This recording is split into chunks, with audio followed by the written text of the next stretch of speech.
నుంచి వచ్చినటువంటి ప్రతినిధుల గొప్పతనం కాదు, మీ అందరి గొప్పతనం. మీరందరూ కూడా రైతు పనులు చేసుకుంటూ ఈ యొక్క సమయాన్ని కేటాయించడం నిజంగా మీ అందరికి కూడా శిరస్సు వచ్చి నమస్కరిస్తా ఉన్నాను. అంటే బీసీలో ఇటువంటి చైతన్యం రావాలి ఖచ్చితంగా. ఆల్రెడీ ఉంది, ఇంకా రాబోయే రోజుల్లో ఇంకా మంచి చైతన్యం వచ్చేసి మంచి ప్రభుత్వాన్ని ఏర్పాటు చేసుకోవాలని మీ అందరికీ మరొకసారి నమస్కారం చేసుకుంటా ఉన్నాను. అదేవిధంగా వేదికను అలంకరించినటువంటి ప్రతి ఒక్క బీసీ నాయకుడు ఎంతో చక్కగా విపులంగా విశదీకరిస్తా ఉన్నారు. సమస్యల పట్ల మంచి అవగాహన ఉంది అందరికి కూడా. అదే చిన్న కుర్రాడు గంగాధర్ ఎంతో ఫైర్ ఉంది. అంటే ఈ యూత్ ఖచ్చితంగా ఈ రాబోయే ఎలక్షన్ లో యూత్ ఖచ్చితంగా పనిచేసి ప్రతి ఒక్కరు కూడా 100 ఓట్లు వేయించాలి. మంచి ప్రభుత్వం వైపు ప్రజల్ని నడిపించాలి. ఖచ్చితంగా జన సైనికులు కూడా మనకి తోడయ్యారు.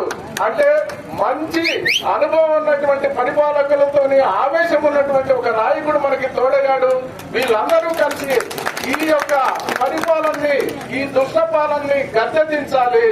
అంటే రాష్ట్రం అభివృద్ధి చెందాలంటే మరొక్కసారి చంద్రబాబు నాయుడు గారిని ముఖ్యమంత్రి చేసుకోవాలి.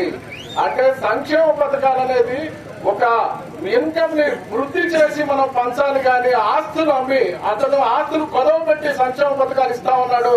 మీరు కూడా ఆలోచన చేయండి. రైతు కుటుంబం నుంచి వచ్చిన ప్రతి ఒక్కరు కూడా మనం భూములు అమ్ముకొని పిల్లల్ని చదివిస్తామా? భూములు అమ్ముకొని సంసారాలు గడుపుతామా?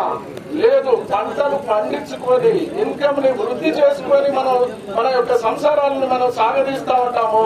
అదేవిధంగా అటువంటి చేసేటువంటి మంచి నాయకుడిని, దార్శనికత ఉన్నటువంటి చంద్రబాబు నాయుడు గారిని ముఖ్యమంత్రిగా చేసుకున్నాము.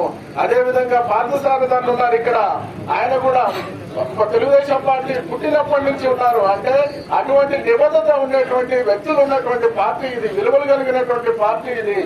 అందుకనే బీసీలందరూ కూడా ఖచ్చితంగా రాబోయే రోజుల్లో ప్రతి ఒక్కరూ ఒక్కొక్కరు 10 ఓట్లు లేదా 100 ఓట్లు మీరందరూ కూడా కలిసికట్టుగా వచ్చేసి రేపు తెలుగుదేశం పార్టీని గెలిపించుకోవాలని మనవి చేసుకుంటా ఉన్నాం. ఈ యొక్క అవకాశం కల్పించినటువంటి ప్రతి ఒక్కరికి, పెనుగొండ ప్రజలకి నా యొక్క ధన్యవాదాలు.